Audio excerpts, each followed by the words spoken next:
Oke, kita punya sebuah TV kecil Samsung.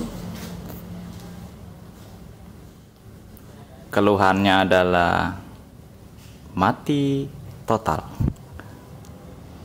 Jadi pada saat dipasang nggak ada indikator, nggak ada apa sama sekali.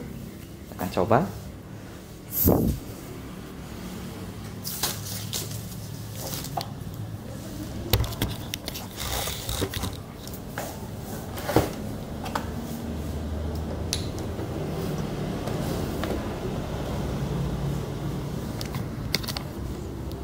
Jadi indikator sama sekali tidak menyala, ya. Jadi kita akan coba bongkar TV ini. Kita akan bongkar.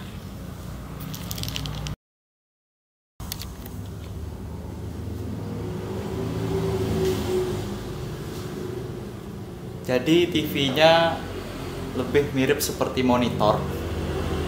Lihat. Dalaman TV-nya lebih mirip seperti monitor. Karena ini dia copot. Ya, kayak monitor lah. Ini mesinnya, ini power supply-nya. Dan ini tombolnya. Kenapa dia bisa tidak menyala? Jadi yang pertama harus kita lakukan adalah mengukur tegangan standby. Kita akan ukur tegangan standby-nya. Untuk itu kita perlu tripod kamera dulu.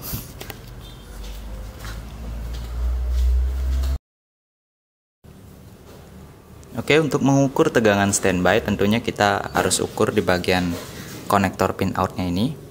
Dan rating tegangannya ada di sini. Ini tulisan untuk rating tegangan.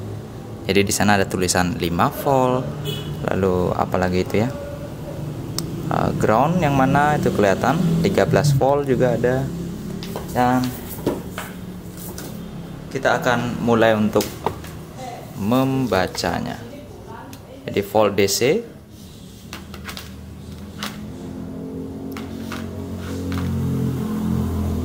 lalu kita akan membacanya.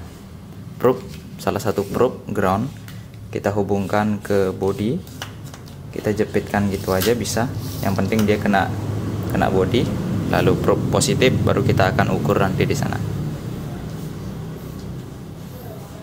Yang terpenting adalah kabel power supply dipasang.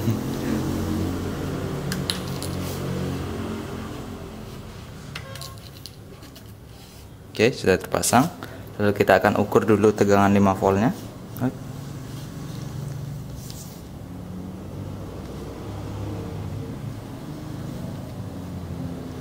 Oke, ternyata nggak ada. Apa bener nggak ada? Apa nggak dapat ground apa gimana?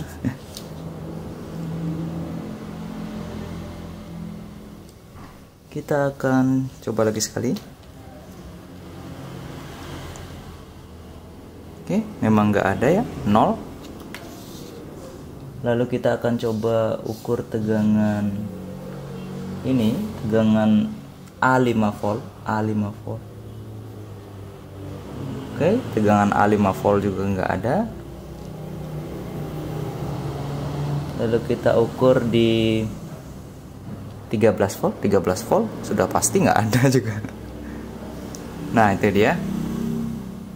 Karena tegangan output di sini nggak ada, kita akan lepas dulu power supply-nya.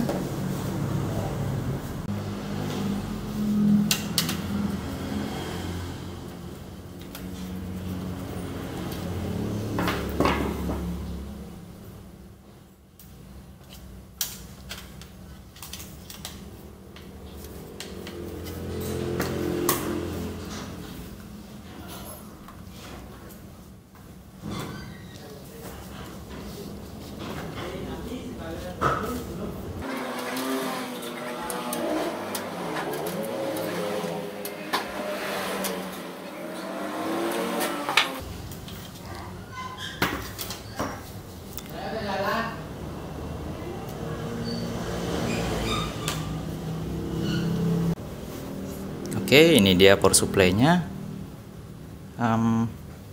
Kita bisa lihat bagian belakangnya dulu. cukup rumit. Ya, pertama-tama kita memang pasti akan kesulitan untuk membaca rangkaian ini. Oke, kita akan mulai dengan memasangkan kabel power dulu.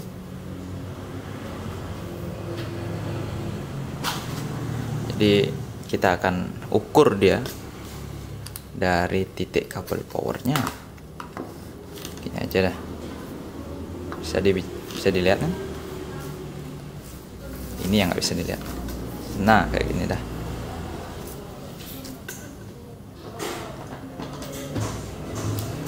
Oke, kita akan langsung melakukan pengukuran di bagian AC. Jadi kita akan ukur tegangan input dulu.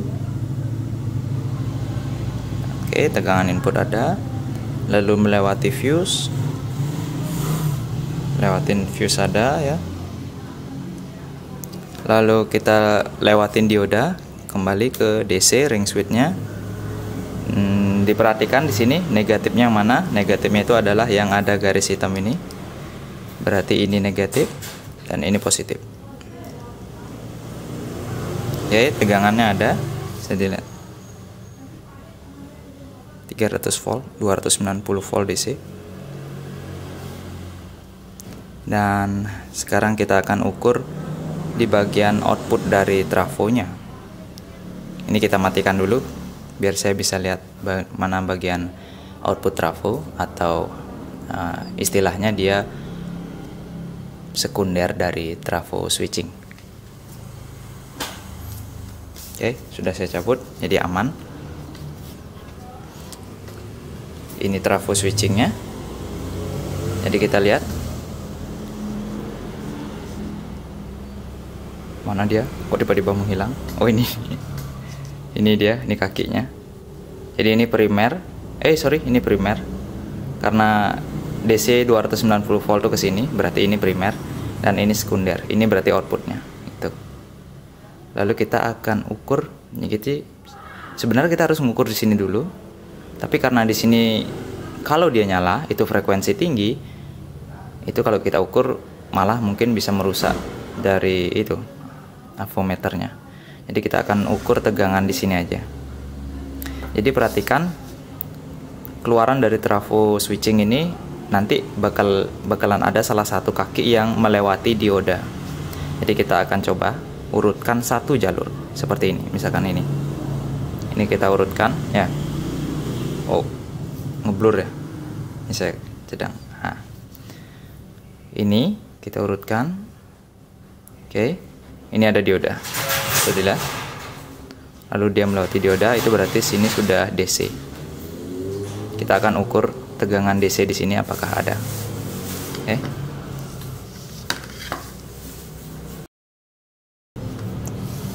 Output dioda tadi di sini, dan ini ground. Oke, ternyata output dioda sama sekali nggak ada. Ini lagi ada dioda, kita akan ukur output dioda. Oke, sama sekali nggak ada. Itu berarti, cabut dulu. Itu berarti ada kerusakan di bagian primer dari trafo switching ini.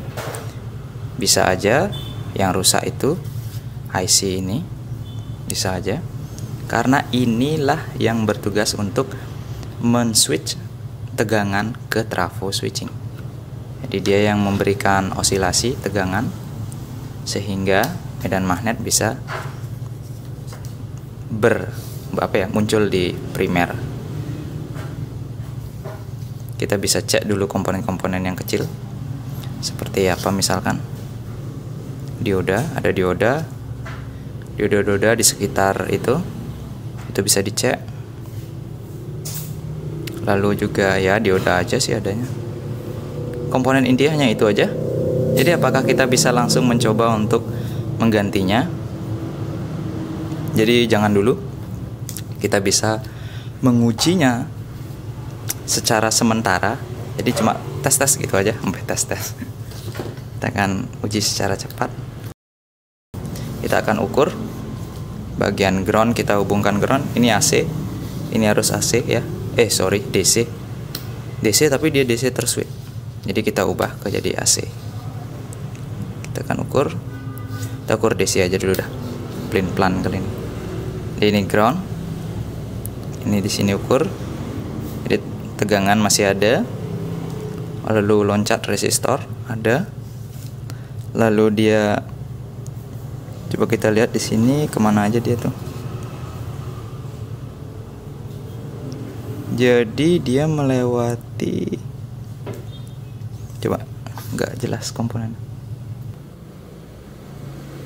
Oh sorry. Jadi di sini positifnya dia langsung ke primer dari trafo.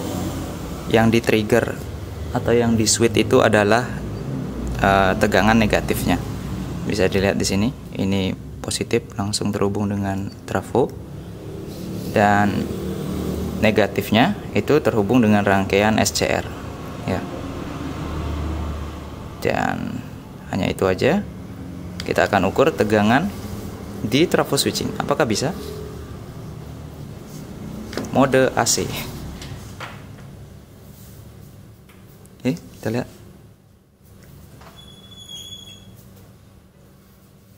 Ternyata nggak bisa. Kita akan mode DC. Oke, ternyata di trafo switching itu terdeteksi arus DC, padahal seharusnya dia terswitch atau berosilasi atau bergetar. Nah, itu menandakan bahwa SCR ada kemungkinan rusak. Jadi kita akan coba untuk mengganti SCR-nya. Kita akan copot. Jadi listriknya dimatikan dulu. Dan walaupun kita mencopot komponen, jadi kita juga harus menyediakan itu timah untuk menambahkan timah baru. Biasanya kalau timah lama ini kering dia. Dan coba perhatikan, ini kita sudah copot kabelnya ya. Lalu kita ukur di sini. Oke, ternyata masih ada tegangan sebesar 200 volt dan terus menurun. Nah, itu kita harus hati-hati. Jadi kita bisa mengosongkan muatan listrik tersebut dengan cara menggunakan kabel dari ini, solderan. Jadi kita bisa menggunakan ini untuk mengosongkan setrumnya istilah. Oke, disortkan elko-nya. Jadi elko yang paling besar, bisa dilihat elko yang paling besar. Biar nggak setrum nanti. Lalu kita bisa ukur kembali tegangannya dulu biar aman kerjanya. Dan tegangannya sudah menjadi 3 volt. Ya, bisa dilihat. 3 volt, 4 volt ya masih aman lah untuk kita. Sekarang barulah kita mencopot komponen ini.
Jadi jika timah nggak mau copot, nggak mau hilang, kita berikan timah baru, lalu kita sedot lagi.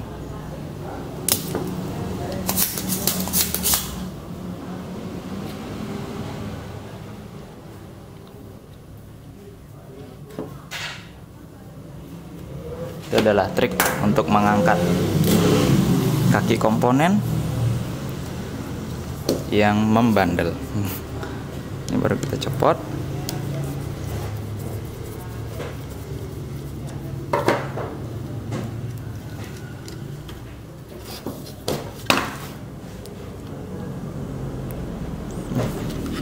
Ini ada lemnya. Lemnya bisa kita congkel dulu sebenarnya, tapi ini keras kali. Saya akan ambil alat.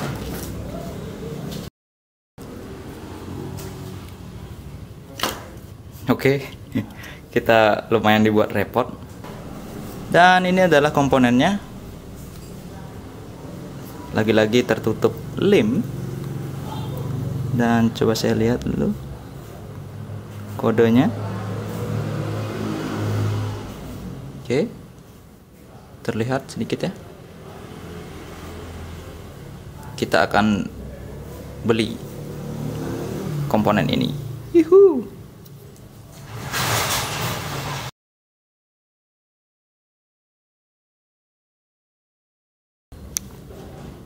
Oke, sayang sekali IC di regulator itu, IC regulator nggak ada yang jual. Saya sudah searching online juga nggak ada. Ada, cuman stoknya kosong. Jadi dia stok gini apa PHP. Dan kalau di searching di toko spare part di Cina itu ada. Tapi kan nggak mungkin masa TV sekecil itu sampai ngorder spare part di Cina.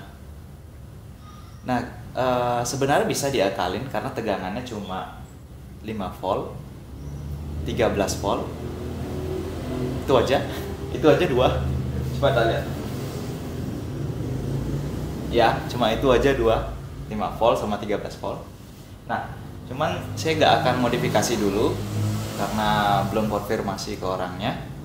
Saya akan tes aja ini power supply mainboardnya menyala atau enggak dengan cara yang sederhana. Jadi kita lihat ya. Jadi saya punya sebuah power supply yang biasa saya gunakan untuk memperbaiki TV. Jadi kalian bisa lihat power supply ini di video servis saya yang lainnya ya. Jadi kita setel dia di 5 volt. Tapi di sini saya setel 4,9 aja ya. Lalu rangkai lagi power supply-nya, walaupun IC yang ini masih dicabut apa-apa, dirangkai aja seperti ini. Tombol masih normal ya. Dan ambil kabel power supply-nya. Oke, ambil kabel power supply-nya ya. Lalu pasang kabel ground-nya di salah satu baut di sini ya. Dan di power supply itu ada tulisan B5 volt, bisa dilihat B5V. Tanda panah B5V di sini ya. Nah, yang merah kita pasangkan di kaki resistor B5V. Oke, sudah dilihat. Dan mesin TV pun menyala. Lalu kita cek arusnya. Ternyata arusnya 0,12, 0,12, itu artinya tidak adanya short circuit pada mesin. Nah, itu tadi kan cara untuk mengetes mainboardnya. Panas. Itu tadi kan cara untuk mengetes mainboardnya nyala atau enggak. Tapi kita belum tahu mainboard itu menyala dengan baik atau tidak, karena tadi kita cuma bisa melihat lampu indikatornya aja. Jadi harus ada power supply. Jadi harus dicarikan power supply yang serupa, atau enggak IC yang mati itu kita harus carikan dulu ya. Oke, sekian mungkin tutorial hari ini untuk servis TV yang mati ini. Saya masih cari-cari komponen yang nggak dapat itu. Jangan lupa subscribe Jangan lupa subscribe channel YouTube ini untuk mengikuti video tutorial tentang servis TV. Walaupun nggak 100% berhasil, tapi ada tips dan trik, ada trik-trik yang kalian bisa pelajari dari video ini. Atau kalian punya cara lain